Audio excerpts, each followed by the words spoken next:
Halfway. All right, Mr. Crane here. We're going to go over explaining energy. So this is assignment for 928. We'll make it into 2 sessions. First session is just going to be a recap. So explaining energy, and last year we did a thing called skate park lab. You didn't get to do that probably. But if you all remember it, we were watching, we had a skater. You could change, I don't think you got, if you were in the class, you could change the skater. Mm-hmm. But on Chromebooks, it limited your options. So there were some questions on the assignment you could answer and couldn't answer. But basically you have a half pipe that skater, you put the skater on, and then you create a little bar on the side just by clicking a button, and it would show you the amount of potential energy and kinetic energy.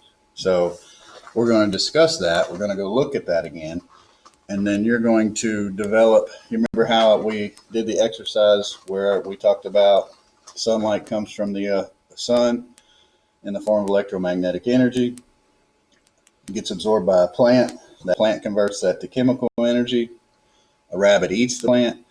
He converts that plant food to chemical energy stored in his belly. A fox gets after him. So the rabbit converts the chemical energy that's stored to mechanical energy or kinetic energy of motion to get away. Then the fox catches the rabbit, eats the rabbit, and converts that now chemical energy or mechanical kinetic energy of the rabbit back into stored chemical energy. So what we're going to do is we're going to take the half pipe lab that you did last year, and we're going to look at that kinetic potential energy, and we're going to create kind of a concept map on what is being transformed in this particular exercise. All right, so that's the gist of it.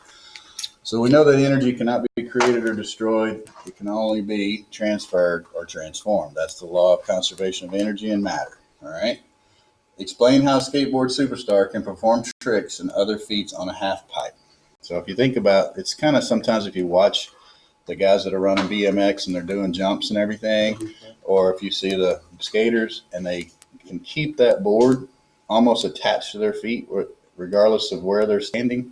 When they jump and the board's like coming 4 feet off the ground, it's mesmerizing thinking about how does that happen. So it's all about physics and converting energy from one type to the next.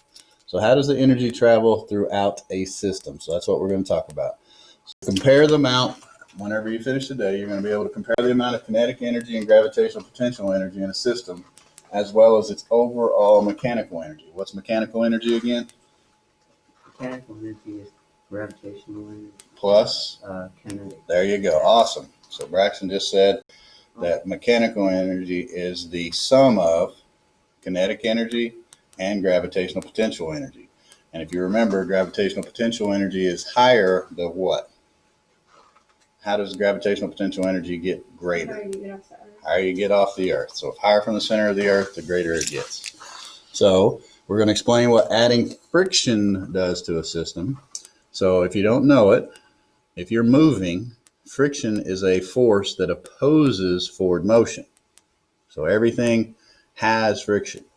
If you've ever stood on some ice, you would know that that has less friction, right? So a slippery surface, like if we poured oil on the ground and tried to stand up, we'd have a tough time standing up, right? Oil's really not that slippery on the ground. First my practice. Oil's not slippery on the ground? Maybe we should get a big old bathtub and, all right. Maybe it might be slippery thing because the ground's more smooth, but not on concrete. So create, not on concrete because there's still friction, that definitely. Create energy chains and diagrams to demonstrate the law of conservation of energy. So that's what we're going to do today. If you look at this, it shows a light bulb. A light bulb converts what? Energy. Some sort of energy into, if you ever touch the light bulb, what is it? It's hot. It's hot. Unless it's one of the new brand new LEDs and they don't give off much heat at all. They give off some, but not much. So it'll be thermal energy? That's right. So we have a light bulb gets given electrons in the form of electricity, so electrical energy, and it converts that to, and actually if you think about it, electrical energy is no more than just kinetic energy. It's electrons moving. And so when they move, they actually will, like this little incandescent little filament that's in here, You'll get that filament hot, and it gives off light energy as well as thermal energy. All right. Next thing, so prepare for this activity. So we're going to work in groups of, you used to say 4, so I changed it to 1. So What? we can't get in groups of 4. We can do it in this class. You guys get in groups of 4. All right. We're going to open a Google Doc or Word document. We're going to create an energy chain showing energy transformation as the skater moves up and down the half pipe. So what I'm going to do is I'm going to go to the very end slide and show you what a concept map looks like. And then we're going to go into a Google Doc and we're going to create one. All right. Then we're going to open the PFAT simulator. So this is a simulator from Colorado that was created. It's one of the most amazing simulators that you could play with as far as college students and high school students, middle school.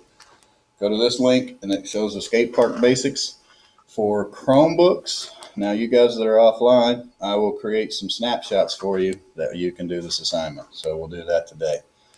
And I'm going to pause right here and start video 2.